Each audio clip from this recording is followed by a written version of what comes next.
Welcome students. Today I will teach you nominal compound. What is a nominal compound? Nominal compound is a combination of two words placed side by side and describes or expresses a single person, single object or a single idea. Here is an example. Table fan.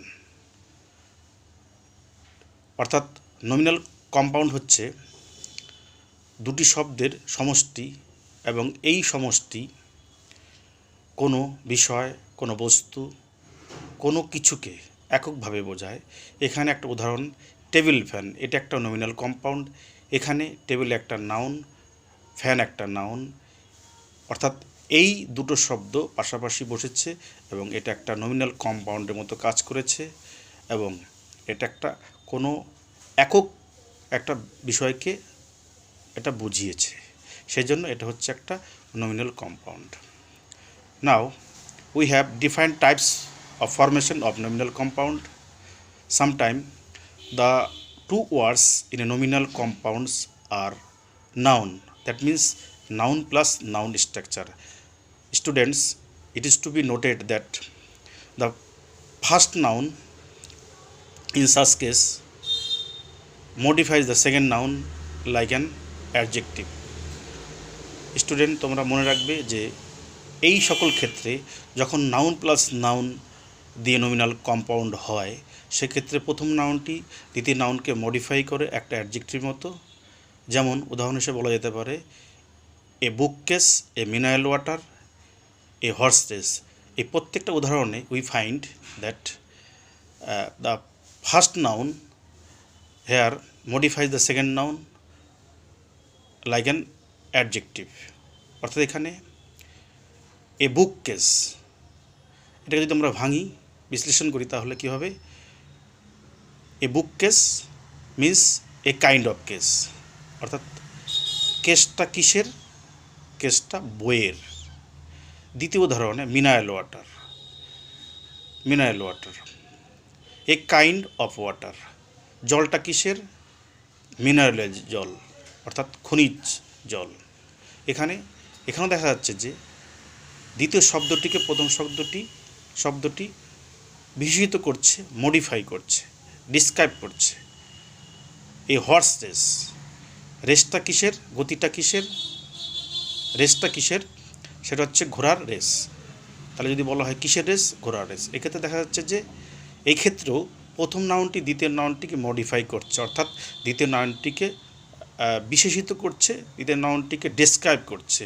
তাহলে এখানে মাথা রাখতে হবে যে এই সব ক্ষেত্রে প্রথম নাউনটি দ্বিতীয় নাউনটিকে মডিফাই করে অথবা বিশেষিত করে। Now number 2, sometimes nominal compounds in some nominal compounds, first noun is like a object and the second noun is like a subject. Suppose steam engine, motorcycle, windmill, এই তিনটি উদাহরণে আমরা দেখতে পাই যে steam engine, motorcycle, windmill.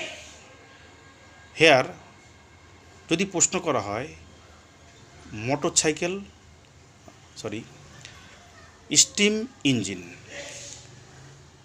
Engine run by steam, যদি প্রশ্ন করা হয় যে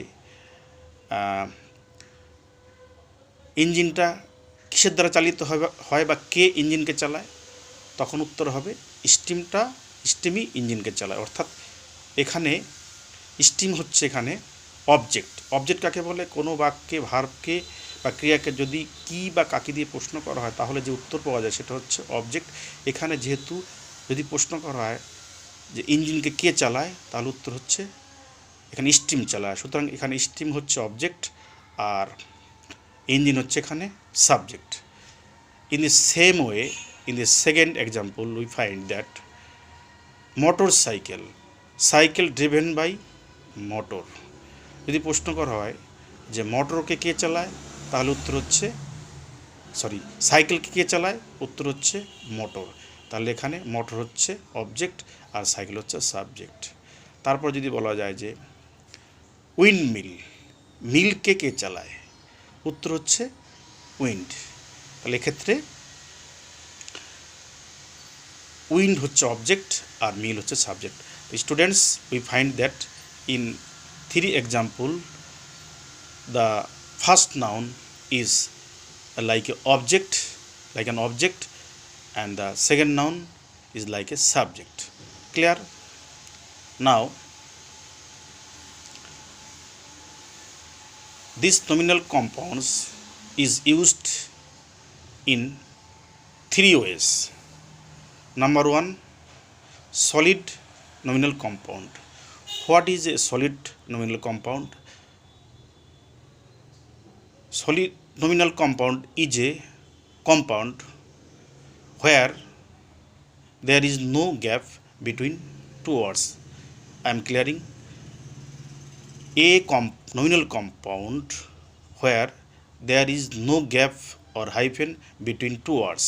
অর্থাৎ যে সকল নমিনাল কম্পাউন্ডের মধ্যে, শব্দের মধ্যে কোনো হাইফেন নেই, কোনো গ্যাপ নেই, সেই সকল নমিনাল কম্পাউন্ডকে বলা হয় solid nominal compound.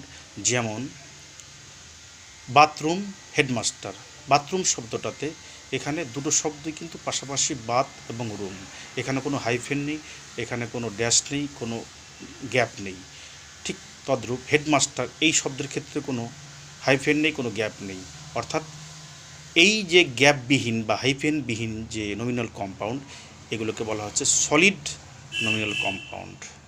Number 2, hyphenated nominal compound. What is hyphenated nominal compound? যে সকল নমিনাল কম্পাউন্ডেড ওয়ার্ডের মধ্যে একটা হাইফেন থাকে সেগুলোকে বলা হয় হাইফেনেটেড নমিনাল কম্পাউন্ড। যেমন tea party, tea hyphen party. Girlfriend, girl hyphen friend. এই দুটি উদাহরণের ক্ষেত্রে আমরা দেখতে পাই যে প্রত্যেকটা ওয়ার্ডের মধ্যে একটা হাইফেন রয়েছে, সেই জন্য এটাকে বলা হয় hyphenated nominal compound. Number 3, open nominal compound. What is open nominal compound? এই ক্ষেত্রে দেখা যায় যে দুটি শব্দের মধ্যে খানিকটা গ্যাপ থাকে। যেমন গার্ডেন চেয়ার, হিস্টোরি বুক। প্রত্যেকটা শব্দে দেখতে পাচ্ছি প্রত্যেকটা নমিনাল কম্পাউন্ডের শব্দের মধ্যে খানিকটা গ্যাপ রয়েছে। যেমন হিস্ট্রি বুক, হিস্ট্রি একটু গ্যাপ, তারপরে বুক। গার্ডেন চেয়ার, গার্ডেন গ্যাপ, বুক। তো এই ক্ষেত্রে দেখতে পাচ্ছি যে প্রত্যেকটা শব্দের মধ্যে খানিকটা গ্যাপ রয়েছে, সেই জন্য এটাকে বলা হচ্ছে open nominal compound. Students, clear? Now, where is nominal compound used? Generally, it is used to mean a kind of container, as for example, tiffin box, match box, coffee cup. এই প্রত্যেকটা উদাহরণ দেখতে পাচ্ছি যে এই নমিনাল কম্পাউন্ডটা এক্ষেত্রে দেখা যাচ্ছে যে যদি আমরা ভেঙে বলি যে tiffin box, box carrying tiffin, অর্থাৎ এখানে তারপর বলা যেতে পারে যে match box, box containing match sticks, coffee cup, cup used for serving tea. প্রত্যেকটা উদাহরণ দেখতে পাচ্ছি যে এই নমিনাল কম্পাউন্ডটা একটা কন্টেনারের মতো কাজ করছে, অর্থাৎ সেটা তার মধ্যে কোনো কিছু রাখা হচ্ছে এমন একটা অর্থ এখানে বোঝানো হচ্ছে। এবার it is use to say something is made or produced by or from something, অর্থাৎ কখনো কখনো এটাকে বোঝানো হয় যে কোনো জিনিস থেকে তৈরি হয় সেই অর্থে। যেমন গোল্ড রিং বলা যেতে পারে, ring made from gold. Silk dress, dress made from silk. তারপরে বলা যেতে পারে, যাই হোক এই দুটো উদাহরণে আমরা দেখতে পাচ্ছি যে প্রত্যেকটা ক্ষেত্রেই দেখা যাচ্ছে যে নমিনাল কম্পাউন্ডে কোনো একটা জিনিস থেকে কোনো একটা জিনিস থেকে একটা জিনিস তৈরি হচ্ছে। সেই জন্য আমরা বলতে পারি যে নমিনাল কম্পাউন্ডে কখনো কখনো আমরা বোঝাতে পারি যে কোনো জিনিস থেকে যখন কোনো জিনিস তৈরি হয় সেক্ষেত্রে আমরা নমিনাল কম্পাউন্ড ব্যবহার করতে পারি। আচ্ছা, number 3, it is use to mean the time. যেমন Sunday paper that comes out in every Sunday. Evening news that broadcast in evening. এই দুটো ক্ষেত্রে দেখতে পাচ্ছি যে প্রত্যেক ক্ষেত্রেই এখানে একটা সময়ের উল্লেখ আছে। সেই জন্য nominal compound sometime is used to mean time, অর্থাৎ এই ক্লজ কখনো কখনো সময় বোঝাতে ব্যবহৃত হয়। Now we find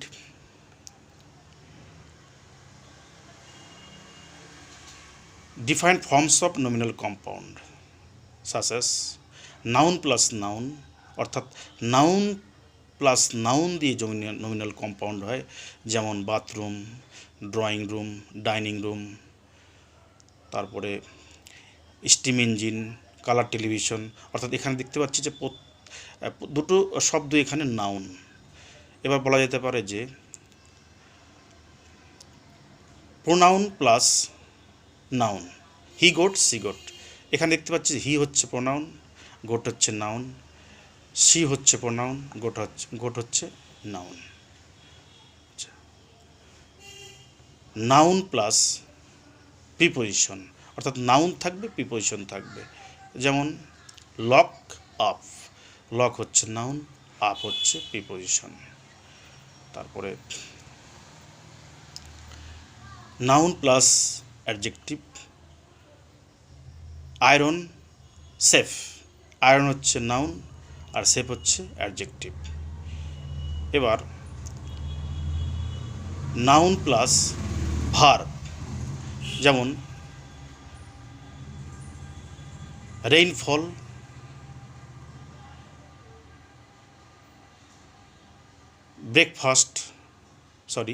rainfall. এই উদাহরণটা দেখতে পাচ্ছি আমরা যে রেইন হচ্ছে এখানে নাউন আর ফল হচ্ছে এখানে ভার্ব। তারপরে আরও বলা যেতে পারে adjective plus adjective, blue black. এই কম্পাউন্ডে আমরা দেখতে পাচ্ছি ব্লু হচ্ছে অ্যাডজেক্টিভ, ব্ল্যাক হচ্ছে অ্যাডজেক্টিভ। আচ্ছা, verb plus preposition, make out, লে আউট। এই দুটো উদাহরণ দেখতে পাচ্ছি, মেক হচ্ছে ভার্ব, আউট হচ্ছে প্রিপোজিশন, লে হচ্ছে ভার্ব, আউট হচ্ছে প্রিপোজিশন। আচ্ছা, এরকমভাবে প্রচুর পরিমাণে আমরা নমিনাল কম্পাউন্ড পেতে পারি। আচ্ছা, এবার we can divide nominal compound in 3 parts such as number 1, countable nominal compound, uncountable nominal compound, and plural nominal compound. What is countable nominal compound? Nominal compounds that can be counted is called countable nominal compound. Uncountable nominal compounds that cannot be counted is called uncountable nominal compound. Plural nominal compounds that are in plural form is called plural nominal compounds. I am giving some example of countable nominal compound such as bank account, matchbox, tiffin box, steam engine, pencil box, etc., etc. In that case, we find that these are countable, they can be counted, and some uncountable nominal compounds are here: blood pressure,